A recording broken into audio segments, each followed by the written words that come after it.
This ABC15 flash briefing is sponsored by Sanderson Ford. All roads lead to Sanderson Ford. Hello, I'm Javier Soto with your top stories from ABC15 Arizona. In Arizona, a growing number of election officials are speeding up retirement or changing careers in response to the number of threats they've received since the 2020 election. Meanwhile, today, the Secretary of State's office tested voting machines in Pima, Yavapai, Mojave, and Coconino counties. However, in Yavapai, the top two election officials, Recorder Leslie Hoffman and Elections Director Lynn Constable, are leaving before the August primary. Hoffman says she's had enough with the constant barrage of threats and insults since the 2020 election, despite Donald Trump and Martha McSally winning that county. The election went exactly the way the people that are doing the most protesting and creating all this havoc, it went the way they wanted in this county. To date, 4 Republican county recorders have either stepped down or plan to retire at the end of their term.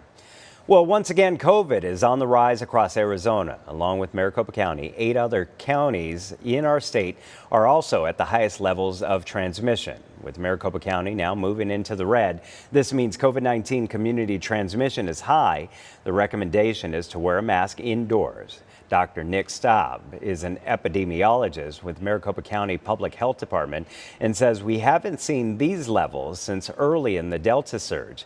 Hospitals are also seeing an increase in hospitalizations. We just are not seeing the strain on our healthcare systems from COVID-19 that we saw in previous surges.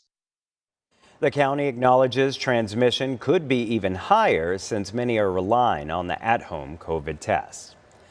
Well, earlier this week, the American Farm Bureau Federation put out a report showing the cost of the traditional July 4th cookout will be higher this year than last. So in tonight's Smart Shopper, we wanted to see if we could find you better prices out there than what they found. This was their list of average prices from across the United States for 10 people to eat. But you can definitely get better prices across the valley. For example, looking for hamburger buns? Well, Fry's has 3 packs for $4 with their rewards card. And Costco has a 16-count pack for $3.26. Ground beef? Well, they listed it at just over $11 for 2 pounds. But look at what we found. These prices, all of these grocers for well under $7.99, ranging, I should say, from $7.99 to $1.97 a pound at Fry's with a digital coupon. Well, for dessert, how about some vanilla ice cream? Prices here are up across the board, but we found this deal at Walmart, 2 containers of the Great Value brand for $4.48. We have plenty more price comparisons for everything on the national report. All you have to do is go to our website at abc15.com/smartshopper. Well, as you're out celebrating this holiday weekend, Park and Wildland leaders remind you to leave no trace behind. Starting tomorrow, Salt River is offering tubers to trade in full litter bags at the end of their floating adventure for a $7 tube rental discount on their next trip to Salt River. The special runs through the 4th of July.